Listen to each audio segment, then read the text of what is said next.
Fun but fluffy lessons that we're all kind of prone to running in our classrooms. So, I want you to think for just a minute about the last lesson that you taught that you thought was really fun.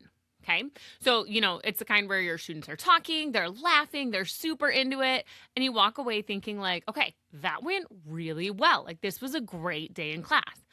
But here's the thing, the next day, your kids don't remember it, right? They can't apply it. The learning just doesn't stick. So that leads me to ask you, was that actually a good lesson? Was that a worthwhile use of your time? You guys, here is the truth, because I'm all about keeping it real with you here. Fun and meaningful are not at all the same thing, okay? And if we're not careful, we can mistake engagement in the moment for learning that's actually going to last. All right, hey there, Modern Math Teacher. I'm Kristen Moore. You're catching me on the Modern Math Teacher podcast today. And in this week's episode, we're going to break down the difference between fun math and meaningful math, the math that is real and relevant and rigorous, right? Okay, we're talking about why engaging activities sometimes fall flat and how to start designing lessons that are not just interesting, but they're also actually impactful for the students in your classroom, because we need to be working in a way that's making sure we're making a lasting impression on our students, not just fun and fleeting in the moment. Okay, so if you're up for it, let's do this.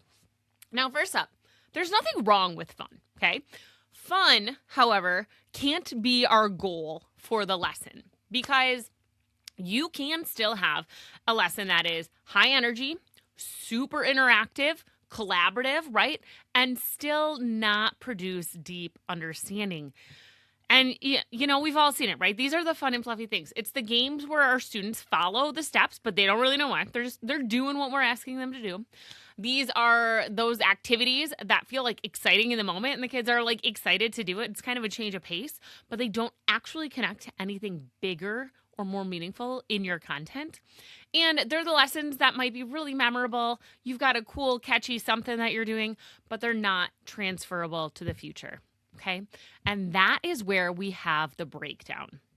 We want real, relevant, rigorous, all embedded in there to create those kick-ass math lessons that are actually going to be meaningful for your student and make that lasting impact, okay?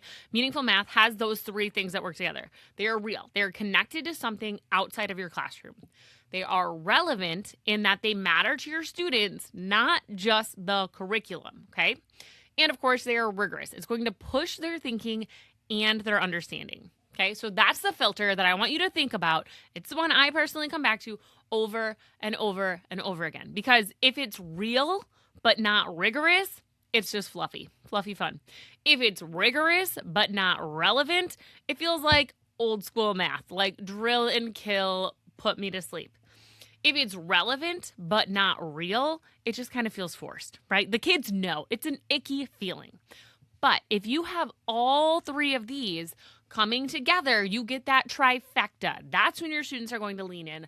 That's when they're going to engage. That's when they're going to make the connections that matter. And the math lesson is actually going to be meaningful, and transferable learning is actually going to be occurring.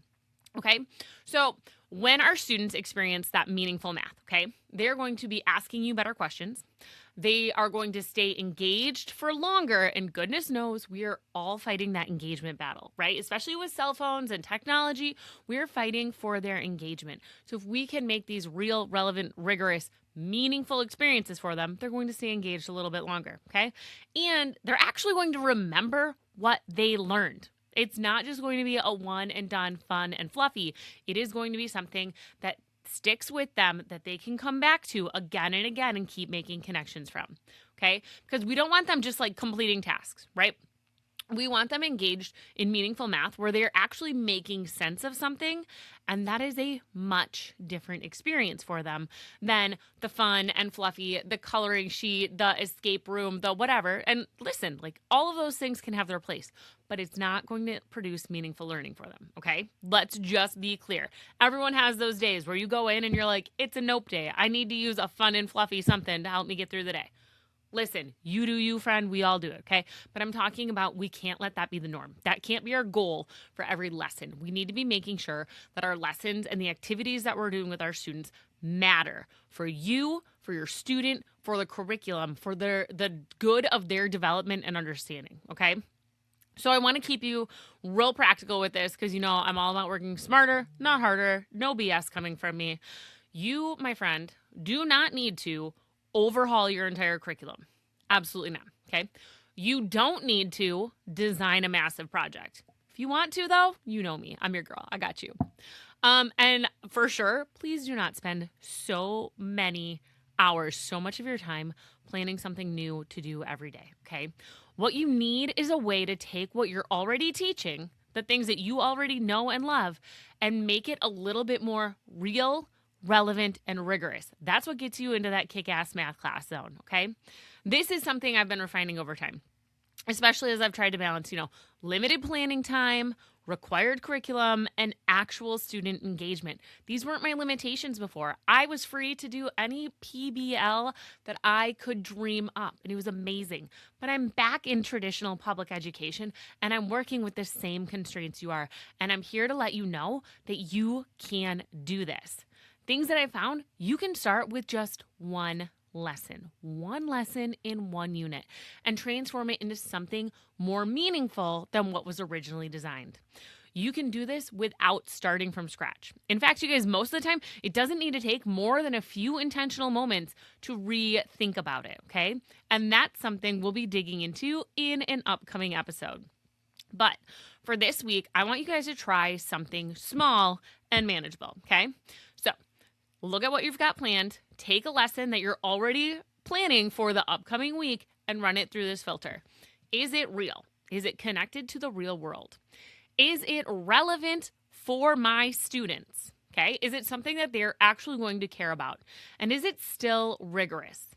If one of those is missing, that's your entry point for reframing your planning. Okay. You don't have to fix everything. Start with just one piece of that. Okay. And remember, you can use your brain, you can use social media, you can hit us up in the Facebook community, you can use AI, whatever it is that you need to do to help make that tweak towards something a little more real, something a little bit more relevant, something a little bit more rigorous, something a little bit more kick-ass. Okay. Just improve one piece. But here's what we're building towards. Okay. Not just one. It's not just better lessons that we're working on. It's being more intentional with the way that we design all of our math experiences. And in next week's episode, we're going to take this one step further and talk about why most math projects don't actually work. Shocker, I know. And how we can actually start fixing them, okay? All right.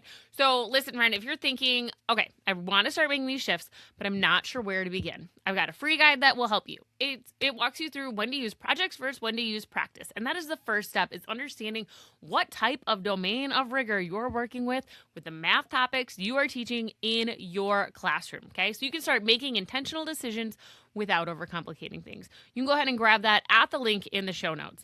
Until next time, you guys, I want you to, keep the activities that you know and love, right?